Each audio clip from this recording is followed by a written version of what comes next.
الحمد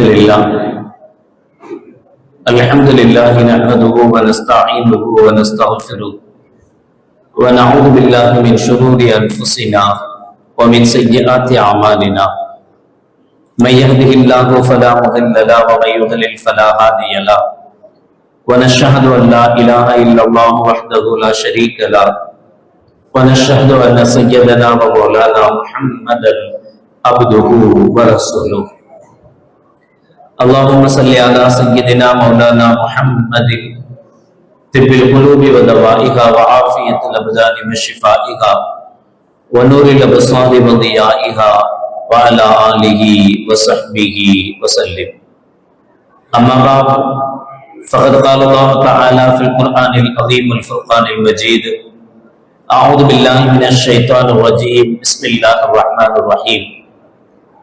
وأقيموا الصلاة وآتوا الزكاة واركعوا مع الراكعين. قال النبي صلى الله عليه وسلم: الصلاة عماد الدين، فمن أقامها فقد أقام الدين، ومن تركها فقد هدم الدين، أو كما قال عليه الصلاة والسلام. صدق الله العظيم وصدق رسوله النبي الكريم. سبحانك لا علم لنا إلا ما علمتنا إنك أنت العليم الحكيم. رب اشرح لي صدري ويسر لي أمري واحلل عقدة من لساني يفقهوا قولي.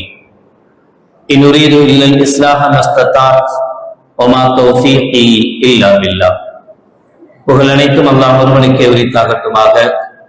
ஸலாத் என்னும் கருணையும் சலாம் என்னும் ஈரேற்றமும் ஈருலக சர்தார் எம்பெருமானார் ரசூலை கரீம் ஸல்லல்லாஹு அலைஹி வஸல்லம் அவர்கள் மீதும் அவர்களுடைய அடிச்சுவடுகளை கடுகளவும் பிசகாது வாழ்ந்து வந்த உத்தம சத்திய சஹாபாக்கள், தாபிகீன்கள், தபா தாபிகீன்கள், நபிமார்கள், வலிமார்கள், ஷஹீதுகள் மற்றும் நம் அனைவர்கள் மீதும் ஏனைய இஸ்லாமியர்கள் மீதும் என்றென்றும் நிலவட்டுமாக. ஆமீன். பேரன்பிற்கும் பெரும் மதிப்பிற்கும் உரிய பெரியவர்களே, அல்லாஹ்வின் நல்லடியார்களே, அல்லாஹ் ஜல்ல ஷானஹு வ தஆலாவின் பெரும் கிருபையினால் புனித ரமதான் மாதத்தை அடைந்து 9ஆம் நாள் தராவீகை நிறைவு செய்து அமர்ந்திருக்கிறோம். அல்ஹம்துலில்லாஹ். இன்றைய தலைப்பு தொழுகையில் கவனிக்கப்பட வேண்டிய அவசிய சட்டங்கள். இஸ்லாத்தினுடைய அவசிய கடமைகளில் ஒன்று தொழுகை. அந்த தொழுகையில் எந்தவித பாதிப்பும் ஏற்பட்டு விடாமல் அது அல்லாஹ்வினால் ஒப்புக்கொள்ளப்பட்ட தொழுகையாக அமைவதற்கு அவசியமாக இருக்க வேண்டியவை என்னென்ன பத்தி பேசணும்னா மணிக்கணக்கில் பேசணும், சட்டங்கள் இருக்கு. ஆனா நமக்கு கடமைகள், இதை விட்டுட்டா தொழுகக்கூடாது, அது மாதிரியான விஷயங்கள் என்ன, அதைத்தான் இப்போ இந்த குறைஞ்ச நேரத்துல பார்க்க போறோம். அதுல முதன்மையானது, ஃபர்ஸ்ட் தொழுகைக்கு அவசியமானது, முதன்மையானது, முதல் நிபந்தனை சுத்தம் தேவை. சுத்தம் 3: உடல் சுத்தம், உடை சுத்தம், இடம் சுத்தம். உடல் சுத்தம் சம்பந்தமாக நம்ம ஏற்கனவே இதுல குளிப்பின் கடமைகள்ல பார்த்துட்டோம். குளிப்பு கடமையா இருக்கு அப்படின்னு சொன்னா அப்ப குளிச்சாதான் தொழ முடியும், குளிச்சாதான் உடம்பு சுத்தமாகும், இல்லைன்னா அசுத்தமா இருக்குன்னு அர்த்தம். இன்னொன்னு சிறு தொடக்குன்னு சொன்னோம். ஒது முடிஞ்சிருச்சு அப்படின்னா கம்பல்சரி ஒது செய்யணும். இந்த இரண்டும் குளிப்பு கடமையா இருந்தா குளிச்சுட்டு தொழணும். அதே மாதிரி நமக்கு ஒது முடிஞ்சிருந்ததுன்னா ஒது செய்யணும். இந்த இரண்டும் செஞ்சுட்டா உடம்பு சுத்தமாயிடுச்சு, உடம்பு கிளியர் ஆயிடுச்சு, உடம்பு சுத்தமாயிடுச்சு. சரி, ஒது சம்பந்தப்பட்ட விஷயங்களை ஒதுவனுடைய விஷயத்துல பார்க்கலாம். அடுத்ததாக உடை சுத்தம், இடம் சுத்தம். நம்மளுடைய ஆடை, டிரெஸ் சுத்தமா இருக்கணும், உடை சுத்தமா இருக்கணும். உடை சுத்தத்துல உதாரணமா நம்ம வீட்டுல இருந்து கிளம்பி வந்துட்டு இருக்கோம் பள்ளிவாசலுக்குன்னு, வர்ற வழியில ஒரு நாய் மேல வந்து உரசிடுச்சு. சாதாரணமா நமக்கு ஏற்படுற விஷயம். நாய் வந்து 2 நாய் சண்டை பிடிச்சது, வந்து மேல வந்து விழுந்துச்சு, மேல உரசிடுச்சு. நம்முடைய பேண்ட்ல பட்டுடுச்சு, நம்மளுடைய லுங்கில பட்டுடுச்சு அப்படின்னா இதை மார்க்கம் நஜிஸாக கருதுகிறது. அதனுடைய உடம்பினுடைய பகுதி நம்ம உடல்ல நம்மளுடைய துணிகள்ல பட்டுடுச்சுன்னா அது இந்த நாயும் பன்றி இந்த ரெண்டும் ஐனுல் நஜிஸ் அப்படின்னா அதனுடைய எல்லா பாகமும் அசுத்தம். அது வாய் வச்சாலும் சரி, அதனுடைய எச்சில் பட்டாலும் சரி, அதனுடைய மேனி உரசனாலும் சரி, எல்லாமே நஜிஸ், எல்லாமே அசுத்தமானதுதான். வீட்டுல நாய் வளர்க்குறவங்களும் அப்படிதான். பப்பி வச்சுக்கிட்டு கொஞ்சி குழாவி முத்தம் கொடுத்து விசாரிச்சு கட்டி பிடிச்சி எல்லாம் பண்ணி முடிச்சுட்டு அதோட போயெல்லாம் தொழுவக்கூடாது. அப்படி செஞ்சோம்னு சொன்னா அதனால நம்மளோட உடம்பெல்லாம் அசுத்தமா, நம்மளோட ட்ரெஸ் எல்லாம் அசுத்தமாயிடுச்சுன்னு அர்த்தம். அப்புறம் அதை கொண்டு போய் கட்டி போட்டுட்டு அந்த ட்ரெஸ்ஸை மாத்தி வேற ட்ரெஸ்ஸை மாத்திட்டு தான் தொழுவ முடியுமே தவிர, இல்ல என் பப்பி ரொம்ப சுத்தமானது, என் பப்பியை நானாச்சும் குளிக்க மாட்டேன், அதெல்லாம் டெய்லி 3 தடவை குளிப்பாட்டுவேன் அப்படின்னு நீ குளிப்பாட்டமப்போ அது சுத்தமா இருக்கு, எப்படி வேணாலும் இருக்கட்டும், அது ஐனுன் நஜீஸ். அதனுடைய உடல் நம்முடைய துணியில் பட்டாலே நஜீஸ், முடிஞ்சு போச்சு. அது எவ்வளவு கடுமையான நஜீஸின் மார்க்கம் சொல்லுது அப்படின்னா, மற்ற அசுத்தங்கள்லாம் நம்மளுடைய உடல்லையோ நம்மளுடைய ஆடையிலையோ பட்டா அதை கழுகுனாலே போதும். ஆனா இந்த நாய் நம்மளுடைய மேல உரசிடுச்சு அப்படின்னா அதை 7 முறை கழுகணும். அதுல ஒரு முறை மண்ணால் கழுகப்படணும் அப்படின்னு ஸல்லல்லாஹு அலைஹி வஸல்லம் சொல்றாரு. 7 முறை கழுகப்படணும். ஒரு தடவை மண் இருக்கணும்னு சொல்றதுக்கு என்ன காரணம்னா, அந்த அளவுக்கு அது மோசமானது, அசுத்தமானது. இப்ப பொறுத்தவரை மண்ணை தேவையில்ல. இப்ப எவ்வளவு டிச்சர்ஜ் நம்ம சோப்பு இருக்கு, அதே மாதிரி லிக்யூடுகள் இருக்கு, அந்த லிக்யூட் போட்டு துவைக்கணும், சுத்தமாகிற அளவுக்கு துவைக்கணும். அப்ப அது அவ்வளவு அசுத்தமானது. அப்ப நம்ம வீட்டுல இருந்து கிளம்பி வர்றோம், நம்முடைய ட்ரெஸ்ல அது பட்டுடுச்சு அப்படின்னு சொன்னா வேற வழியே கிடையாது. திரும்ப வீட்டுக்கு போய் ட்ரெஸ்ஸை கழட்டி போட்டு வேற ட்ரெஸ்ஸை உடுத்துட்டு வந்துதான் தொடரும். அந்த ட்ரெஸ்ஸோட அப்படியே ஹவுஸ்ல கொஞ்சம் தண்ணி எடுத்து மேல தெளிச்சு விட்டுட்டு அல்லது லேசா கசக்கி விட்டுட்டு அப்படியே தொழுவலாமான்னா தொழுவக்கூடாது, தொழுகை பாத்திலாகும். அப்ப இந்த உடை அசுத்தமான உடை, அந்த நாய் நம்மளுடைய ட்ரெஸ்ல பட்டதுனால அது அசுத்தமான உடையாக மாறும். அதே மாதிரி மலம், சிறுநீர், மோக நீர், வாந்தி, வாமிட் பட்டுடுச்சு, வாமிட் எடுத்தோம், வாந்தி மேல பட்டிருக்கு, மேல பட்டுச்சுன்னா அந்த ட்ரெஸ் பட்ட இடத்த கழுகணும், சாதாரணமா கழுகணும், தண்ணி ஊற்றி கழுகணும். எந்த அளவுக்கு கழுகணும்? இப்போ உதாரணமா வாமிட்டு இல்ல பறவையினுடைய எச்சங்கள் வந்துட்டே இருந்தோம், ஒரு இடத்துல இருந்து பேசணும், மேலே காக்கா எச்சம் போட்டுடுச்சு. பள்ளிவாசல்ல புறாக்கள் பல இடங்கள்ல பல பள்ளிகள்ல புறாக்கள் இருக்கும். இப்ப நம்ம பாட்டுல நின்றுட்டு இருந்தோம், புறா நம்மளுடைய ட்ரெஸ்ல எச்சம் போட்டுடுச்சு. இது மாதிரி பறவைகளுடைய எச்சம் பட்டுடுச்சு. அல்லது நாம வாமிட் எடுத்தோம், வாமிட் எடுக்கும் போது தெரியாம நம்முடைய ஆடையில அதிகமா படுறதுக்கு வாய்ப்பு, லுங்கில படும், கீழே படும் போது தெரிக்கும், மேல தெரிக்கும் போது லுங்கில படலாம், ட்ரெஸ்ல படுறதுக்கு வாய்ப்பு இருக்கு. இப்படி வாமிட்டோ அல்லது பறவைகளுடைய எச்சில்களோ நம்மளுடைய ட்ரெஸ்ல ஆடையில பட்டுடுச்சு அப்படின்னு சொன்னா அதை கழுகணும். எப்படி கழுகணும்னா அதுக்கு 3 விஷயங்கள் அவசியம். ஒண்ணு, அதுக்குன்னு உள்ள ஒரு வாடை இருக்கும், ஸ்மெல் இருக்கும். 2வது, அதுக்குன்னு உள்ள டேஸ்ட் இருக்கும். அது என்ன நக்கியா பார்க்க முடியும்னு கேட்க கூடாது, அதுக்கு இருக்குல்ல, இருக்கும். அதே மாதிரி அதுக்குன்னு ஒரு நிறம் இருக்கும். 3 வாடை இருக்கு, அதாவது ஸ்மெல் இருக்கும், டேஸ்ட் இருக்கும், அதுக்கு நிறம் இருக்கும். இந்த 3 ஒவ்வொன்றுக்கு இருக்கும். இதுல நம்ம எந்த அளவுக்கு இந்த ட்ரெஸ்ஸை கழுகணும் அப்படின்னா, கம்பல்சரி அதனுடைய டேஸ்ட், சுவை போயிடணும் அப்படின்னா, உதாரணமா சாதாரணமா சொல்லுவோமே, வாமிட் எடுத்தோம், ஒரு ஆப்பிள் பழம் சாப்பிட்டோம், ஆப்பிள் பழம் அப்படியே ஒட்டிட்டு இருக்கு, நல்லா தெரியுது அப்படின்னா அந்த ஆப்பிள் பழம் சுத்தமா போற அளவுக்கு கழுகணும், அவ்வளவுதான். அது ஒட்டிக்கிட்டு இருக்க கூடாது. சாப்பாடு பட்டுச்சு, ஒரு சோறு பருக்கு அப்படியே இருக்கு, கழுகிட்டோம், கழுகின பின்னாடி ஒரு சோத்து பருக்கு இருக்கு அப்படின்னா அது கூடாது. அப்ப அந்த சுவை போற அளவுக்குன்னா அந்த திடமான பொருள், உதாரணமா பறவை எச்சம் போட்டுச்சுன்னு சொன்னா அந்த எச்சம் சுத்தமா போற அளவு கழுகணும், எச்சமே பாக்கி இருக்க கூடாது. கழுகின பின்னாடியும் அதனுடைய எச்சம் மிச்சம் இருக்கு அப்படின்னா துறவக்கூடாது. அப்ப அந்த பொருள் சுத்தமா போனாதான் சுவை போகும், அதனுடைய பொருள் சுத்தமா போயிடணும்.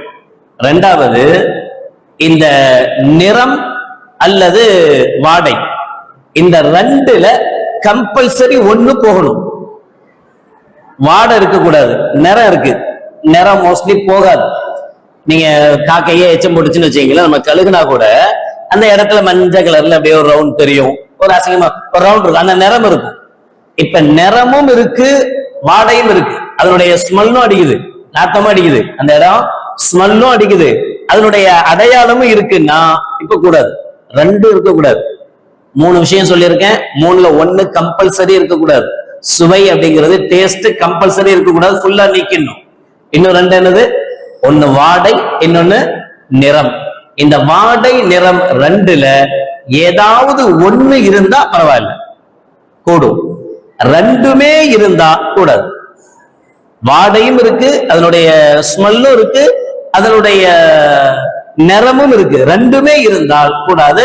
இந்த 2ல 1 போற அளவுக்கு கழுகணும், கழுகுனா தான் போகும். இப்போ பல பள்ளிவாசல்கள்ல நீங்க பாப்பீங்க, புறா அதிகமா புறாக்கள் இருக்கக்கூடிய பள்ளிகள் எவ்வளவு இருக்கு. அதுல இப்ப உள்பள்ளி பிரச்சனை இல்லை, ஓரளவு சுத்தமா வச்சிருப்பாங்க. அதே மொட்டை மாடி அல்லது மேல் பகுதி அப்படிங்கும் போது இப்ப ரமதான் டைம்ல எல்லாம் பள்ளிவாசல் நிறைஞ்சு வலியும், அல்ஹம்துலில்லாஹ், ரொம்ப சந்தோஷம். அப்படி ஆகும்போது மேல் மாடி தேவைப்படும். மேல் மாடி தேவைப்படும் போது என்ன ஆகும்னா, அங்க குருவி காக்கா இதெல்லாம் பறக்கிறதுனால அதனுடைய எச்சங்கள் போடும், அதனுடைய எச்சங்கள் இருக்கும், எல்லாமே இருக்கும். அப்ப அந்த எச்சம் போட்ட இடத்துல நீங்க ட்ரிப்ளிகேட் பள்ளியெல்லாம் போய் பாருங்க, வெளியில தொழுவாங்க, அங்கங்க விளையா இருக்கும், சுத்தமா புறாக்களுடைய எச்சம் காஞ்சு போய் இருக்கும். அப்ப அந்த சந்தர்ப்பங்கள்ல அது மாதிரி இடங்கள்ல நம்ம தொழுகிறதா இருந்தால் அந்த இடம் சுத்தமாகணும் அப்படின்னு சொன்னா அந்த பொருள் சுத்தமா போய் இந்த 2ல நிறம் அல்லது வாடை இதுல 1 கம்பல்சரி போயிருக்கணும்.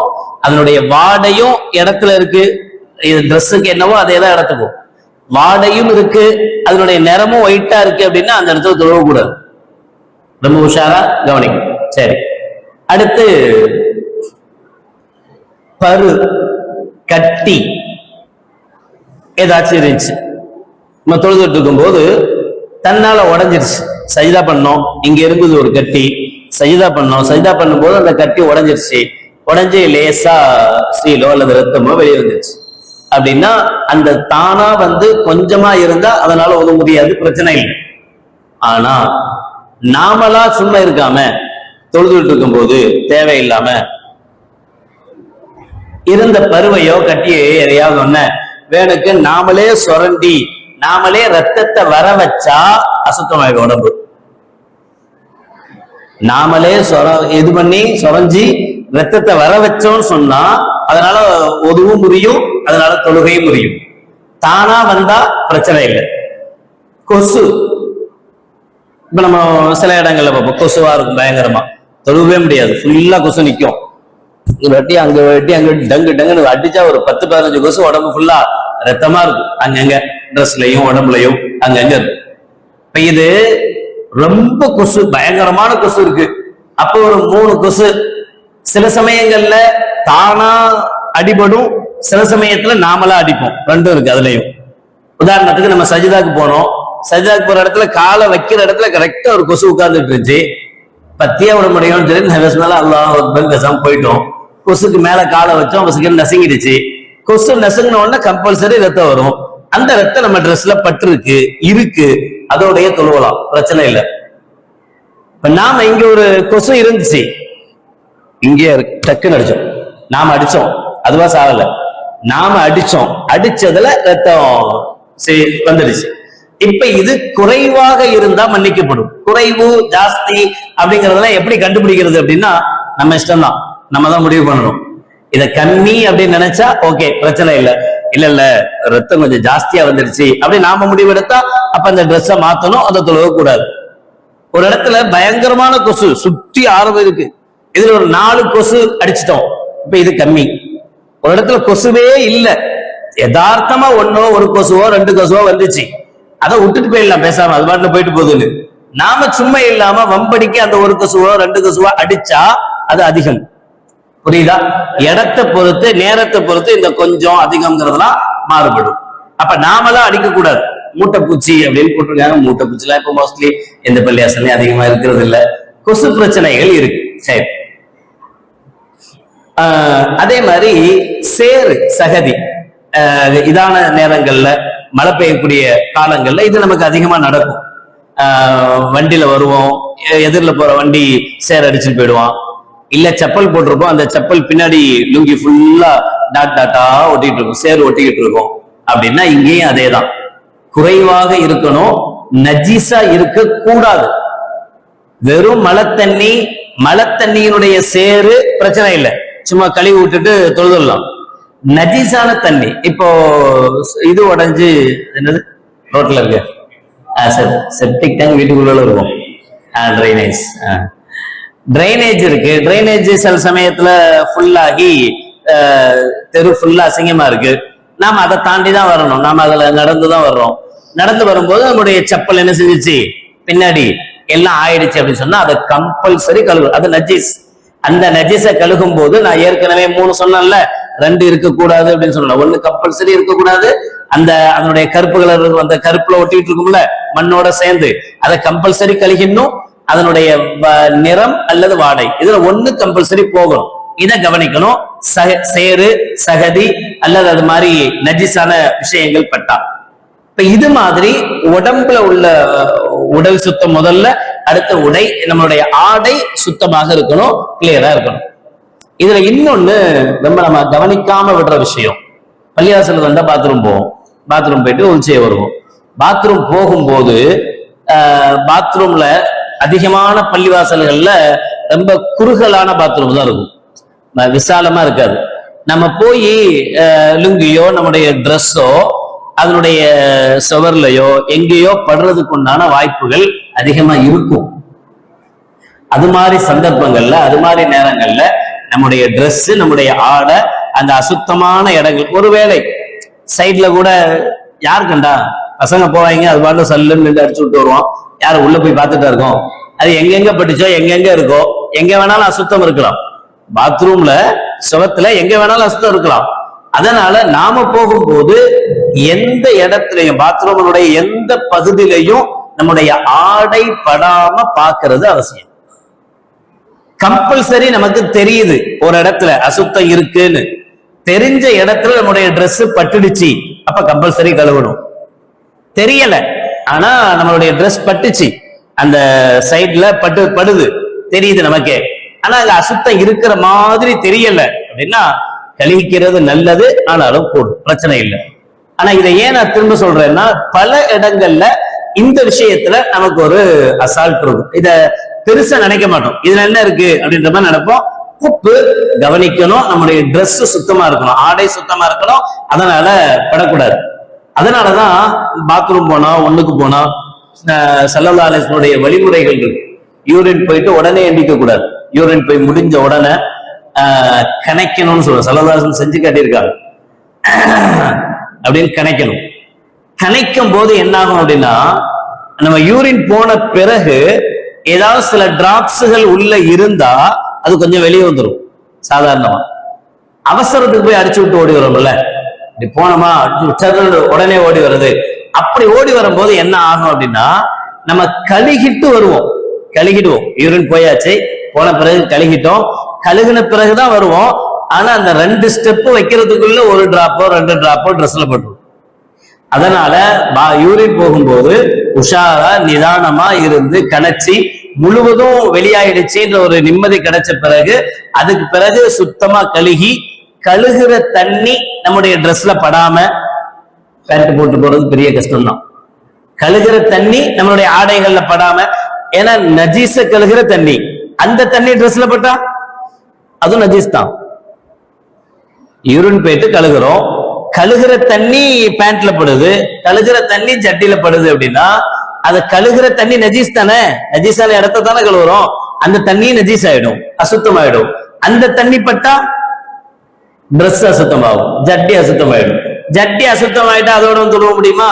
ஜட்டி கழட்டி போட்டு வாங்கன்னு சொல்லணும். அப்புறம் பாத்ரூம்ல இப்ப எல்லாம் பீடி சீரட் துண்டு தான் கிடக்குது, இனி ஜட்டியா கிடக்க ஆரம்பிக்கும். அப்ப அது மாதிரி விஷயத்துல நிதானமா இருந்து கவனிச்சு செய்யணும்ன்றத ஞாபகம் வைக்கணும். உடை. அப்புறம் 3வது இடம் சுத்தம். இடம் சுத்தத்தை பொறுத்தவரை ரொம்ப முக்கியம். அல்ஹம்துலில்லாஹ் அது ஓரளவு எல்லா பள்ளிவாசல்கள்ல தொழுவும் போது இந்த பிரச்சனைகள் வராது. நம்முடைய வீட்டுல தொழுகிறதா இருந்தா பிள்ளைகளுடைய நடமாட்டம், சின்ன பிள்ளைங்க எல்லாம் இருக்கும், எங்க பாத்ரூம் போகுதுன்னு தெரியாது. அதனாலதான் ஒவ்வொரு வீட்லயும் தொழுகைக்கு ஒரு இடம் ஒதுக்கப்படணும், ஒரு இடம் இருக்கணும். தொழுகைக்குன்னு அந்த இடத்துல நம்ம எவ்வளவு சின்ன வீடா இருந்தாலும் சரி, அந்த சின்ன வீட்டுல ஒரு இடம் தொழுகைக்குன்னு ஒதுக்கணும். அந்த இடத்துல சின்ன பிள்ளைங்களை போகவோ பாத்ரூம் அதுக்கோ இதுக்கு விளையாடுறதுக்கோ அனுமதிக்க கூடாது. மற்ற இடங்கள் ஃபுல்லா போகணும் வரணும். அந்த இடத்துல அசுத்தம் இல்லாம பாத்துக்கிட்டோம்னா அந்த இடத்துல தொழுகிறது வசதி இல்ல அப்படின்னா அந்த இடம் சுத்தமா இருக்கான்னு கன்ஃபார்ம் பண்ணிட்டு இல்ல தொடர்ச்சி கிடைச்சி விட்டுட்டு அதுக்கப்புறம் என்ன செய்யணும், முசல்லாவை போட்டு தொழுக முயற்சி பண்ணணும். இந்த 3 விஷயங்கள் ரொம்ப முக்கியம். அப்புறம் இப்ப தஹாரத் ஒரே ஒரு விஷயம் முடிஞ்சிருக்கு. இது கம்பல்சரி. சுத்தத்துல 3 இருக்கு. உடல் சுத்தம், உடை சுத்தம், இடம் சுத்தம். இந்த 3ல ஏதாவது ஒரு பாதிப்பு ஏற்பட்டால் தொழுக கூடாது, கம்பல்சரி கூடாது. 2வது சித்ருல் அவுரா, அவுரத்தை மறைத்தல். ஆணை பொறுத்தவரை தொப்புள்ள இருந்து முட்டிக்கால் வரைக்கும் கண்டிப்பாக மறைக்கப்பட வேண்டிய பகுதி. அதுக்காக பனியன் போடாம வரணும்னு அவசியம் இல்லை, போடணும் கண்டிப்பா. இது இல்லைன்னா இதுல ஏதாவது இடம் தெரிஞ்சதுன்னா இதாயிடும், பாத்திலாயிடும். ஒதுவும் முறையும் தொழுகையும் முறையும். ஆனா சொல்றாங்க ஒரு உறுப்பினுடைய 4ல ஒரு பகுதி, 4ல ஒரு பகுதி, ஒரு ருக்குன், தொழுகையினுடைய ருக்குன்கள் அவசியமா நிலை நிற்கிறது. ஒரு ருக்குன், ருக்கு ஒரு கடமை, சஜிதா ஒரு கடமை, இப்படி இருக்குல்ல. இந்த ஒரு ருக்குன் அளவு உதாரணமா இப்படி வச்சுக்கீங்க. ருக்கு எவ்வளவு நேரம் செய்வோம்? அல்லது அதீம் வரைக்கும் ஒரு 3 தஸ்பீ சொல்ற அளவுக்கு. இந்த நேரம் வரைக்கும் இந்த தொப்புள்ள இருந்து முட்டி வரைக்கும் உண்டான இடத்துல 3ல ஒரு பகுதி 4ல ஒரு பகுதி இடம் இவ்வளவு நேரத்துக்கு ஓப்பனா திறந்திருந்தால் தொழுகை முடிஞ்சிடும். இப்ப பேண்ட் லோஹிப் போட்டு கீழே வரைக்கும் பேண்ட் போட்டு மேல டிஷர்ட் போட்டு இந்த பின்பகுதி தெரியுது இல்ல, குனியும் போது பின்பகுதி தெரியும்ல, கம்பல்சரி ஒரு ருக்குன் அளவுக்கு திறந்தான் இருக்கு. அவர் ருக்குல நிக்கிறாருல்ல, ருக்கு செய்யற நேரம் வரைக்கும் அது ஓப்பனாவே தான் இருக்கு, முழுசும் ஓப்பனா இருக்கு.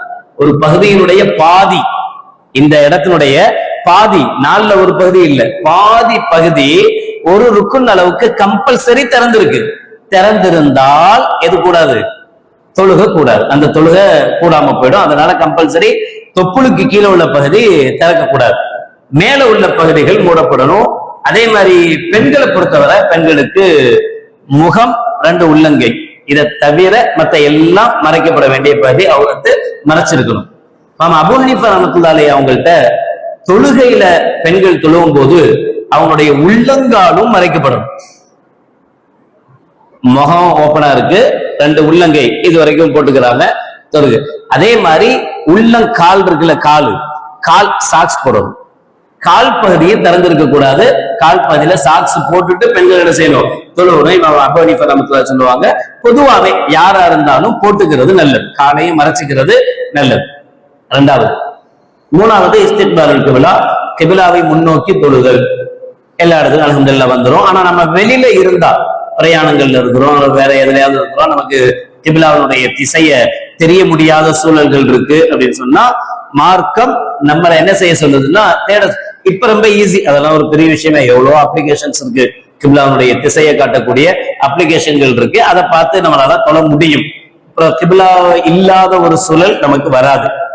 4வது தொழுகையினுடைய நேரத்துக்கு முன்னாடி தொழுதா தொழுகக்கூடாது. இப்ப ஃபஜ்ர் தொழுலாமா? தொழுகாது. இல்ல நான் மௌத்தா போயிடணும் இல்லையோ தெரியல, நைட்டே மௌத்தா போயிட்டேன் என்னது, அதனால சுபுகு இப்ப தொழுது தூங்க போறேன் அப்படின்னு சொல்ல முடியுமா? சுபுகு எப்ப கடமையாகும்? 10 சுபுகனுடைய இப்ப 5-8க்கு பாங்க சொல்லும் போதுதான் சுபுகு நேரமே வருது. சுபுகு நேரம் வந்த பிறகுதான் சுபுகு கடமையாகும். நேரம் வர்றதுக்கு முன்னாடியே தொழுதா அந்த தொழுகை கூடாது. நேரம் வருவதற்கு முன்னாடியே ஒரு தொழுகையை தொழுதா அந்த நேரம், அதனுடைய பல விளக்கங்கள் இருக்கு. ஆனா பெருசா அது நமக்கு தேவைப்படாது. ஏன்னா இந்த காலத்தை பொறுத்தவரை சர்வசாதாரணமா டைமிங் வந்துருச்சு. எவ்வளவு அப்ளிகேஷன், ஜமாத்துல்லவா கூட இப்போ வே டு மஸ்ஜித் அப்படின்னு ஒரு ஆப், ஒரு அப்ளிகேஷன் ஒண்ணு வெளியிட்டு இருக்காங்க. எல்லா பள்ளிவாசல்ல கிட்டத்தட்ட தமிழகத்தினுடைய எல்லா பள்ளிவாசலுடைய லொகேஷனோட எங்க போனாலும் பக்கத்துல எங்க பள்ளின்னு கண்டுபிடிச்சிடலாம். லொகேஷனோட ஒவ்வொரு டைம் மாறும் போதும் அங்கேயும் டைம் மாறிடும். இதெல்லாம் ரொம்ப இலகுவா போச்சு. இந்த காலத்துல பெரிய கஷ்டம் கிடையாது. அப்ப வக்து கவனிக்கப்படணும். வக்துக்கு முன்னாடி என்ன செஞ்சிடக்கூடாது? தொழுதுடக்கூடாது. இந்த 4 விஷயங்கள் சுத்தம், அவுரத்தை மானத்தை மறைக்கிறது, கிபிலாவை முன்னோக்குவது, தொழுகையினுடைய நேரம் அறிதல், அறிந்து தொழுவது. இந்த 4 தொழுகைக்கு முன்னாடி உள்ள தயாரிப்புல உள்ள கடமைகள். தொழுகைக்கு முன்னாடி உள்ள தயாரிப்பான கடமைகள். அடுத்து தொழுகைக்கு உள்ள அல்லாஹ் அக்பர் தக்பீர் கட்ட போனா அப்புறம் அங்க நிய்யத் ஒண்ணு இருக்கு, தக்பீர் தஹ்ரீமா ஒண்ணு இருக்கு, 2. ஃபர்ஸ்ட் நிய்யத்து செய்யணும், நம்ம என்ன தொழுக போறோம் அதை பத்தி நான் ஏற்கனவே கொஞ்சம் தெளிவாவே பேசிட்டேன். கம்பல்சரி நிய்யத்து இருக்கணும். 2வது தக்பீர தஹ்ரீமா, அல்லாஹ் அக்பர்னு கட்டக்கூடிய முதல் தக்பீர், இதுவும் கடமை தக்பீர். 2வது அதுக்கு அடுத்து அல் கியாம், அதெல்லாம் மோஸ்ட்லி செஞ்சிருவோம். யாரும் தக்பீர் கட்டாம தொழுக போறோம், எல்லாம் தக்பீர் கட்டிட்டு, அது பிரச்சனை இல்லை. மாலிக் இமாம்கிட்ட தக்பீர் கட்டுறது கையை கீழே விடுறது. நீங்க காபாலாம் சில டைம்ல பார்த்திருப்பாங்க, அல்லாஹ் அக்பர் தக்பீர் விட்டுருவாங்க, விட்டுட்டு நிப்பாங்க, ருக்கு செய்யும்போது ருக்குவுக்கு போவாங்க. அவங்களுக்கு தக்பீர் அப்படின்னா கெட்டுறதுன்னு அர்த்தம் அல்ல, அந்த அல்லாஹு அக்பர்னு தொழுகைக்கு போறதுக்காக முதல் தக்பீர் சொல்றோம்ல, அதுக்கு பேர் தான் தக்பீர் தஹ்ரீமா, முதல் தக்பீர். இந்த முதல் தக்பீர் கடமை எல்லாத்துடையுமே. 2வது கியாம், நிக்கிற நிலை, நிற்பது, நின்றுதான் தொழுவோம்.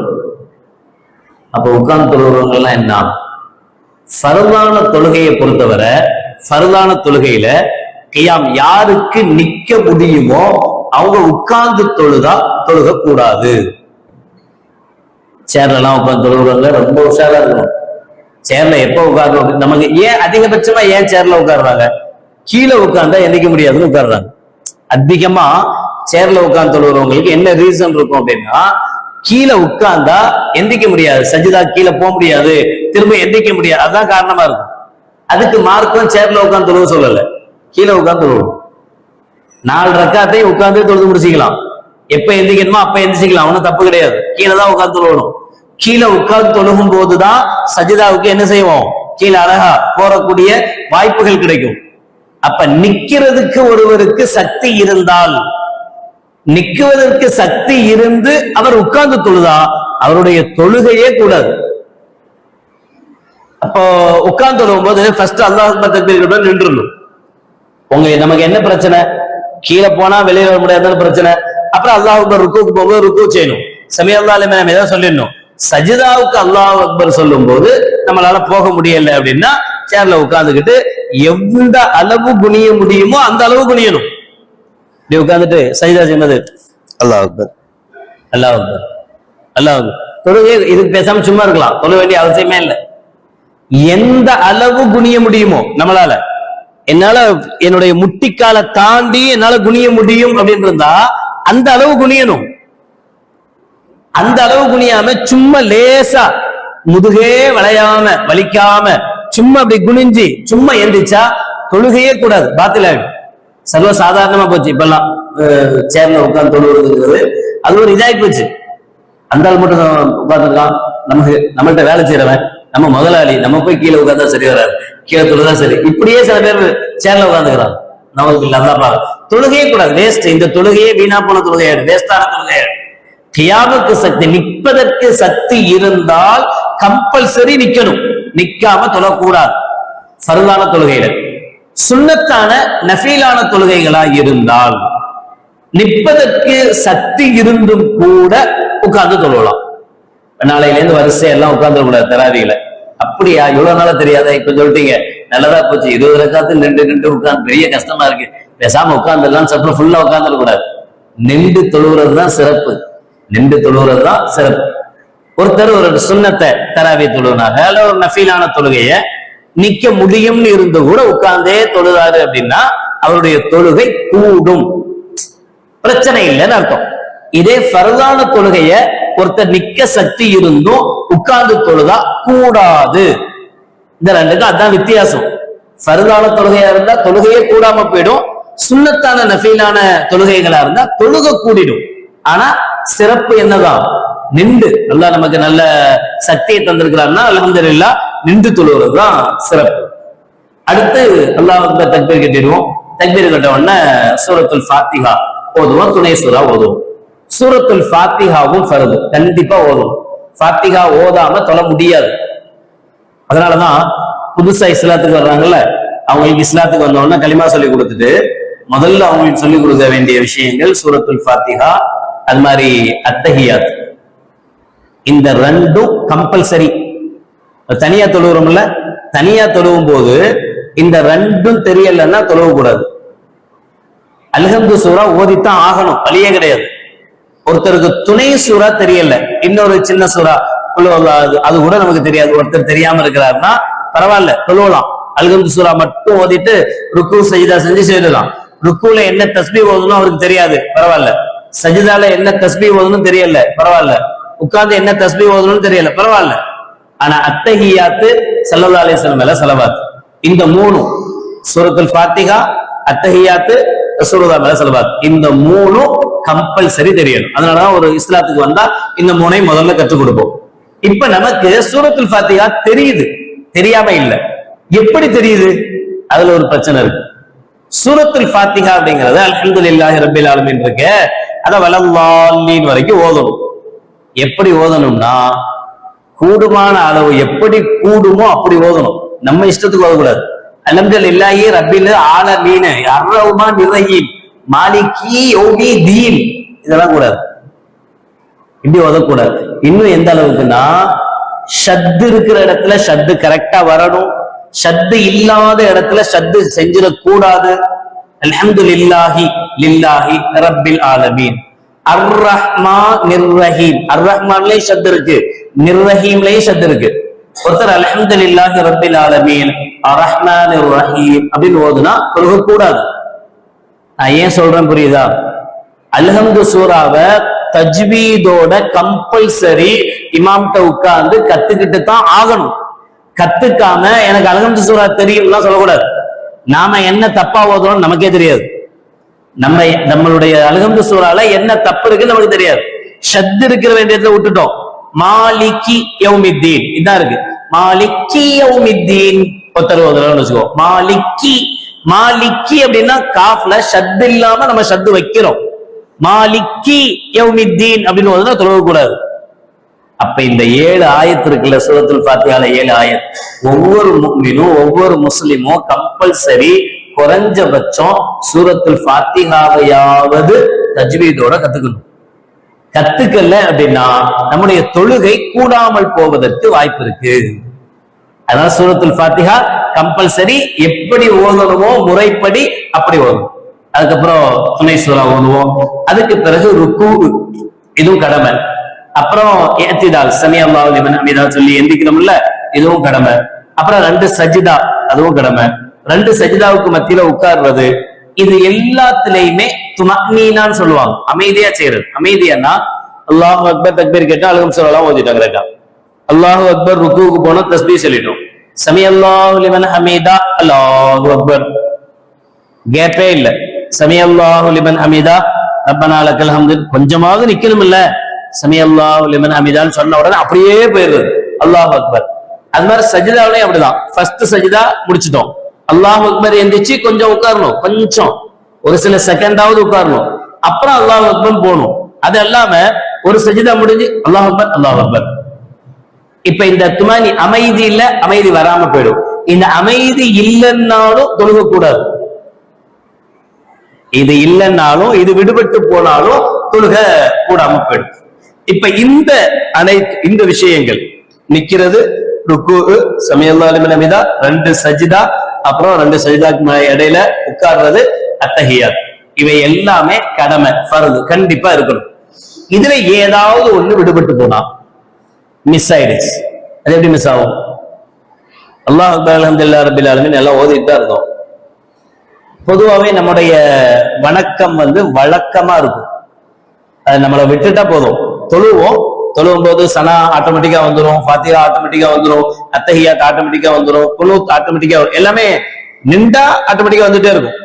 தனியா கூப்பிட்டு எங்க குனூத் ஓதுங்க அப்படின்னா அது அத்தஹியாத்து யோசிப்போம், வராது.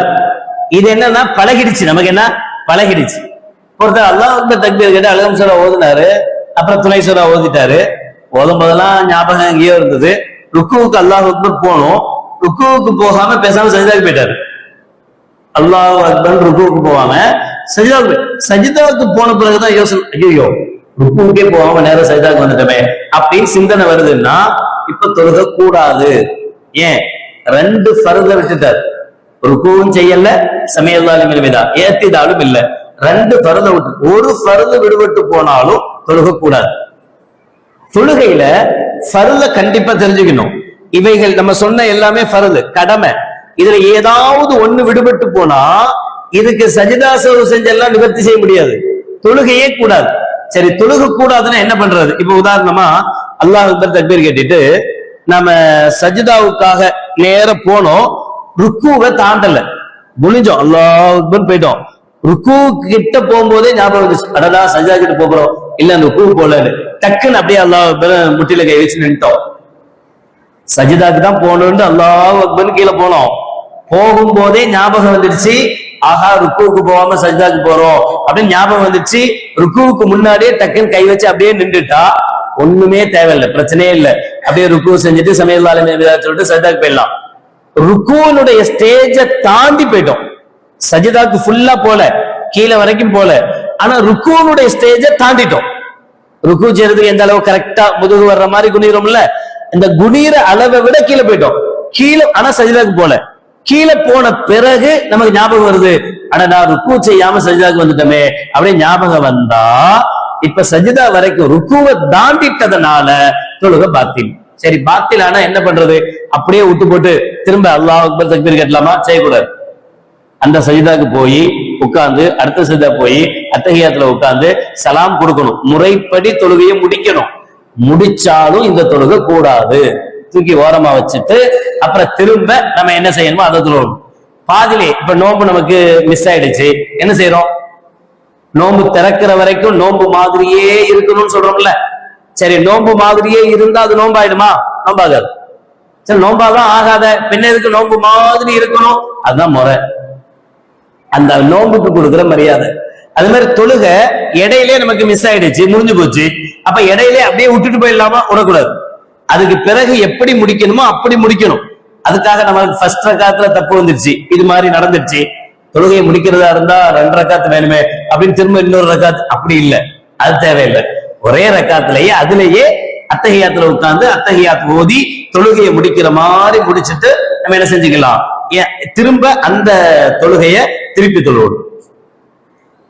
இதே மாதிரி ஒவ்வொரு இப்போ இன்னொரு விஷயம், இமாமத்துல சேரும் போது சில விஷயங்கள் கண்டிப்பா தெரியணும். இப்ப இமாமத்துல நம்ம அல்லாஹ் தக்பீர் கட்டி இமாம் தொழுதுட்டு இருக்கிறாங்க, நம்ம உள்ள வர்றோம். உள்ள வந்து ருக்குல இருக்கிறார், நாம உள்ள வர்றோம். நம்ம அல்லாஹு அக்பர் தக்பீர் கட்டி ருக்குவுக்கு போகணும். நேரடியா அல்லாஹ் அக்பர் ருக்குவுக்கு போயிடக்கூடாது. ஆனா அல்லாஹ் அக்பர் தக்பீர் கட்டிட்டு சனாவோ அல்லது ஷாஃபியாக்கள் வஜ்ஜஹத்தோ ஒரு தேவையில்லை. அல்லாஹ் அக்பர் தக்பீர் கட்டி 1 செகண்டாவது நிக்கணும். அல்லாஹ் அக்பர் அல்லாஹ் அக்பர் எஞ்சில போறாரு அப்படின்னு ஓடக்கூடாது. 1 செகண்டாவது நிக்கிறதுக்கு டைம் வேணும். அல்லாஹ் அக்பர் தக்பீர் கட்டி 1 செகண்டாவது நின்று திரும்ப அல்லாஹ் அக்பர் போகணும். நம்ம ருக்குவுக்கு அல்லாஹு அக்பர்னு போயிட்டோம், போன வரைக்கும் இமாமும் ருக்குவுல தான் இருந்தார். நம்ம அல்லாஹ் அக்பர் ருக்குவுக்கு போன பிறகுதான் அவர் சமிஅல்லாஹு லிமன் ஹமிதான்னு எந்திக்கிறாரு. அப்படின்னா நமக்கு அந்த ரக்காத்து கிடைச்சிருச்சு, அந்த ரக்காத்து திருப்பி தொழுக தேவையில்லை. ஆனா நம்ம தக்பீர் கட்டிட்டு அல்லாஹ் அக்பர் ருக்குவுக்கு போறதுக்கு முன்னாடியே இமாமு சமிஅல்லாஹ் அப்படின்ட்டாருன்னா நமக்கு அந்த ரக்காத்து கிடைக்காது.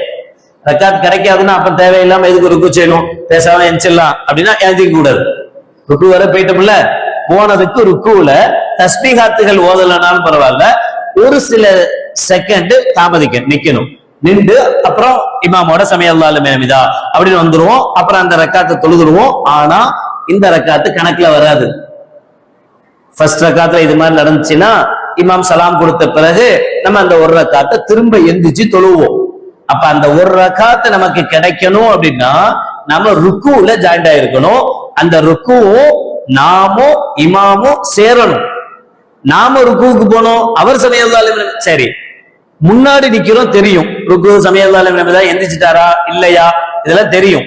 நம்ம பின்னாடி நிக்கிறோம், ஃபர்ஸ்ட் மார்க்ல நிக்கிறோம்னு வச்சுக்கோங்க, இமாமு கண்ணுக்கே தெரியல, இமாம் என்ன பண்றாருன்னு நமக்கு தெரியாது.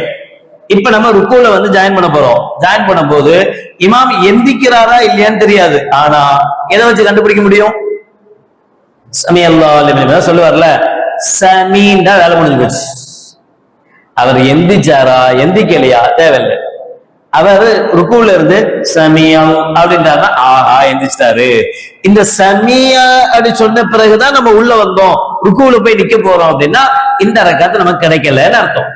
நம்ம போய் நின்றுட்டோம், நின்று ஒரு செகண்ட் ஆயிடுச்சு, தஸ்பீக் ஓதல, நின்று ஒரு செகண்ட் ஆயிடுச்சு, அப்புறம் தான் இமாம் சமி அல்லாஹ் அப்படின்னு ஆரம்பிக்கிறாருன்னா பிரச்சனை இல்லை. இமாமத் செய்யறது ஒன்றும் சாதாரண வேலைதான் கிடையாது. ஆமா, இப்ப எவன் வேணாலும் இமாமத் செய்யலாம் சொல்றாங்க. லாயிலா இல்லல்லாஹ் முஹம்மது சொல்ற கலிமத்துல போலாம், உண்மைதான். அதனுடைய ஒண்ணுமே தெரிய வேணாமா? அதனாலதான் இமாம்கள் ருக்குல இருந்து சமி அல்லாஹ் லிமன் ஹமிதா சொல்றது போது எந்திச்சிட்டு சமி அல்லாஹ் லிமன் ஹமிதா சொல்லக்கூடாது. ருக்குல இருந்து எந்திக்கும் போது, ருக்குல இருந்து எந்திக்கும் போது சமி அல்லாஹ் சீன் வரணும், சமி அல்லாஹ் லிமன் ஹமிதா சொல்லிதான் எந்திக்கணும். எந்திச்ச பின்னாடி சமி அல்லாஹ், சில இடங்கள்ல நடக்குது, அல்லாஹ் பாதுகாக்கட்டும், சில பேர் அப்படி தெரியாம கூட செய்வாங்க. இங்க சில பேர் பாருங்க ருக்குல இருந்து எந்திச்சிடுவாங்க, நல்ல சமி அல்லாஹு லிமன் அப்ப சொல்லுவாங்க. இப்ப என்ன ஆகும் அப்படின்னா, இந்த இமாம கவனிக்காம இருக்கிறவரு அவர் இப்பதான் சமி அல்லாஹ் லிமன் ஹமிதாக எந்திக்கிறாரு நினைச்சுக்கிட்டு அவர் என்ன பண்ணுவாரு, அந்த ரக்காத்து நமக்கு கூடிடுச்சுன்னு நினைச்சிருவாரு. ஆனா அந்த தொழுகையை அவருக்கு கூடாம போயிருக்கும். புரியுதா? அப்ப எப்ப இமாமும் அதை கவனமா செய்யணும். சீனை சொல்லும் போதே சமி அல்லாஹ் லிமன் ஹமிதா சொல்லும் போதுதான், அவர் ருக்குல இருந்து எந்திக்கும் போதே சமி அல்லாஹ் லிமன் ஹமிதா சொல்லணும். சொன்னாதான் அந்த ரக்காத்து அவருக்கு கிடைக்கும். பிறகு அதுக்கு பின்னாடி அதே மாதிரி ஒவ்வொரு நிலையிலையும் இமாம தாண்டக்கூடாது. ஒவ்வொன்றிலையும் எதுலையுமே தக்பீர்ல இருந்து ஸ்டார்ட் ஆகி சலாம் கொடுக்கிற வரைக்கும் எதுலையுமே இமாம முந்தி நாம செய்யக்கூடாது, எதுலையுமே செய்யக்கூடாது. ஏன்னா ஸல்லல்லாஹு அலைஹி வஸல்லம் சொல்லுவாங்க, யார் இமாமை முந்தி தொழுவாரோ அவருடைய நாளை, அவருடைய முகம் கழுதையினுடைய முகமாக எழுப்பப்படும் ஸல்லல்லாஹு அலைஹி வஸல்லம் இருக்கிறார். அது ஒரு பக்கம், தொழுகையும் கூடாது. இமாமுக்கு முன்னாடி நாம செஞ்சிட்டோம்னா நம்முடைய தொழுகை கூடாது. அல்லாஹ், அதனாலதான் நான் எப்பவுமே சொல்றது, இமாம் அல்லாஹு அக்பர் சொல்லி முடிக்கட்டும். என்ன அவசரம்? அல்லாஹ் ஏன் எங்க போறோம்? எப்படி இருந்தாலும் அஸ்ஸலாமு அலைக்கும் வரஹ்மத்துல்லாஹி சொன்ன பின்னாடி தானே வீட்டுக்கு போனோம். இடையில எஞ்சி போய் போறோமா? முடிக்கணும்ல. முடிக்கிற வரைக்கும் இவர் பின்னாடி நின்றுதான் ஆகணும், வேற வழி இல்ல. மாப்பிள்ளை கொண்டு வந்து உட்கார வச்சுட்டாங்க. இப்போ அசரத்து ஹுத்பாலாம் ஓதி எல்லாம் முடிச்சு துவா முடிச்ச பின்னாடி தானே பொண்ணுட்டு போக முடியும். முன்னாடி மாப்பிள்ளை அவசரப்பட்டு என்ன நடக்கும்? ஒண்ணு நடக்காது. அஜத்து கையில தான் எல்லாம், குடுமையே அஜத்து கையில தான். அஜர்த்து எல்லாம் முடிஞ்சிச்சு, துவாலாம் ஓதி அல்ஹம்துலில்லாஹி ரப்பில் ஆலமீன் முசாஃபா செஞ்சாதான் மாப்பிள்ளை பொண்ணுட்டு போவார். அது வரைக்கும் விட மாட்டோம். அல்லாஹ் அக்பர் தக்பீர் கட்டிட்டா வேற வழியே கிடையாது. எப்ப அஸ்ஸலாமு அலைக்கும் வரஹ்மத்துல்லாஹ்னு 2 சலாமும் கொடுத்து முடிக்கிறாரோ அப்பதானே எஞ்சி வெளியே போறோம். சலாம் இன்னும் சில பேர் ஃபர்ஸ்ட் சலாம் தான் கொடுத்துருக்கோம், 2வது சலாம் கொடுக்கறதுக்கு முன்னாடி எஞ்சி வெளியே போயிடுவான். தொழுகையே கூடாது, வேஸ்ட். ஒவ்வொரு நான் சொல்றேன், அல்லாஹு அக்பர் சொல்லி முடிக்கட்டும். அவர் எப்ப அல்லாஹு அக்பர் சொல்லி முடிப்பாரோ முடிச்ச பிறகு நாம அல்லாஹ்னு ஆரம்பிச்சா போதும், பிரச்சனையே இல்லை. அவர் அல்லாஹு அக்பர் ருக்குக்கு போய் முடியட்டும். முடிஞ்ச பிறகு சில பேர் கொஞ்சம் குண்டா இருப்பாங்க, சில இமாம்கள் கொஞ்சம் குண்டா இருப்பாங்க, வயசானவங்களா இருப்பாங்க, அவங்களால டக்குன்னு ருக்குக்கு போக முடியாது, டக்குன்னு அவங்களால சஜ்தா பண்ண முடியாது. இப்ப அவங்க என்ன செய்வாங்க, சமி அல்லாஹ் லிமன் ஹமிதா சொல்லியிருப்பாங்க, சொல்லிட்டு அல்லாஹ் அக்பர் சஜ்தா போகணும்ல, போறதுக்கு அல்லாஹ்பாங்க. அல்லாஹ்ங்கும் போது அவங்க வந்து அக்பர் சொல்லும் போதுதான் அவர் சஜ்தாக்கே போவாரு. ஆனா அவர் அல்லாஹ்னு சொல்லும் போதே நம்ம சஜ்தாக்கு ஆரம்பிச்சிருவோம். இப்ப இமாமே சஜ்தாக்கு போயிருக்க மாட்டாரு, அதுக்கு முன்னாடி நம்ம சஜ்தால இருப்போம். ஆல்ரெடி 3 தஸ்பீஹாத் கூட முடிச்சிருவோம். என்னடா இவர் இன்னும் எந்திக்க மாட்டேங்கிறாருன்னு நினைச்சிட்டு இருப்போம். சஜ்தால உட்காரு ஒரு பாட்டில் ஓதிட்டு இருக்கிறாரு. ஆனா பாவம் அவர் இன்னும் சஜ்தாக்கே வந்திருக்க மாட்டார். உடம்பு பாடியான உடம்பு அவர் டக்குன்னு போக முடியாது. இப்ப என்ன செய்யணும் அப்படின்னு தெரியுமா? இப்ப இமாம்கள் என்ன செய்யணும் தெரியுமா? சமி அல்லாஹ் லிமன் ஹமிதா சொல்லிட்டு அல்லாஹ் அக்பர் நேரடியா சஜ்தா பாதி வந்த பிறகுதான் அல்லாஹ் அக்பர் ஆரம்பிக்கணும். ஏன்னா அல்லாஹ் அக்பர் இவர் சஜ்தா போறதுக்கு முன்னாடி எவனாவது சஜ்தாக்கு போயிட்டா அவருடைய தொழுகை பாத்தில. இப்ப இப்படி ஒவ்வொன்றையும் இமாமும் கவனிக்கணும், பின்னாடி இருக்கக்கூடிய நாமளும் கவனிக்கணும். எந்த இதுவும் நம்ம பண்ணணும். அதே மாதிரி அஸ்ஸலாமு அலைக்கும் வரஹ்மத்துல்லாஹ் கடைசியா சலாம் கொடுக்கும் போது அஸ்ஸலாமு அலைக்கும் வரஹ்மத்துல்லாஹ்னு ஒரு சலாம் கொடுக்கிறாருல, கொடுக்கும்போது நாம் சலாம் கொடுக்க கூடாது, வெயிட் பண்ணணும். இமாம் 2வது அஸ்ஸலாமு அலைக்கும் வரல, அப்பதான் நம்ம முதல்ல அஸ்ஸலாமு அலைக்கும் வரஹ்மத்துல்லாஹ் கொடுக்கணும், பிரச்சனையே இல்லை, கரெக்டா இருக்கும். அவர் நம்ம ஃபர்ஸ்ட் அஸ்ஸலாமு அலைக்கும் வரஹ்மத்துல்லாஹ் சொல்லுவோம், அதுக்குள்ள அவர் 2வது முடிச்சிருப்பாரு, திரும்ப அஸ்ஸலாமு அலைக்கும் வரஹ்மத்துல்லாஹ்னு சொல்றது கரெக்டா இருக்கும். அவர் ஃபர்ஸ்ட் அஸ்ஸலாமு அலைக்கும் சொல்லும் போது அஸ்ஸலாமு அலைக்கும் வரஹ்மத்துல்லாஹ் அஸ்ஸலாமு அலைக்கும் முடிஞ்சு போச்சு. ரொம்ப பேர் ஃபர்ஸ்ட் சப்ல நிக்கிறவங்களே நமக்கு தெரியும், அஸ்ஸலாமு அலைக்கும் ஒரு சலாம் கொடுத்துட்டு ரெண்டாவது அஸ்ஸலாமு அலைக்கும்னு இப்படிதானே திரும்புறோம். திரும்பும் போது அவர் இப்படி உட்கார்ந்துருக்காரு. என்னடா என்ன நம்மளே இன்னும் முடிக்கலையே, சலாமே கொடுத்து முடிக்கலையே. அவருக்கு எல்லாம் முடிச்சுட்டு ரெடி ஆயிட்டாரு. சீக்கிரம் விடுங்க, துவா ஓதி ஹால் அனுப்புங்கிற மாதிரி. ரொம்ப பேணுதலா இருக்கணும் தொழுகையோட விஷயம். ஒண்ணு மிஸ் ஆச்சுன்னா போச்சு, நம்ம நிக்கிறது இவ்வளவு கஷ்டப்படுறதெல்லாம் வீணா போத. அப்ப தயவு செய்து இமாமுக்கு முன்னாடி அல்லாஹ் அக்பர் முடியணும், முடிஞ்ச பிறகுதான் நம்ம ஸ்டார்ட் பண்ணோன்ற நிலைமையை வச்சுக்கிட்டோம்னு சொன்னா நம்முடைய தொழுகையில பிரச்சனைகள் வர்றதுக்கு வாய்ப்பு இல்லை. இல்லாத பட்சத்தில் பிரச்சனை வரும். இன்னொன்னு, இமாமை பின்பற்றி தொழுகும் போது இமாம் நான் இமாமன் அப்படின்னு நியச்சிவார், நான் இமாமாக நின்று தொழ வைக்கிறேன் அப்படின்னு நியத்து வச்சுதான் தொழுவணும்.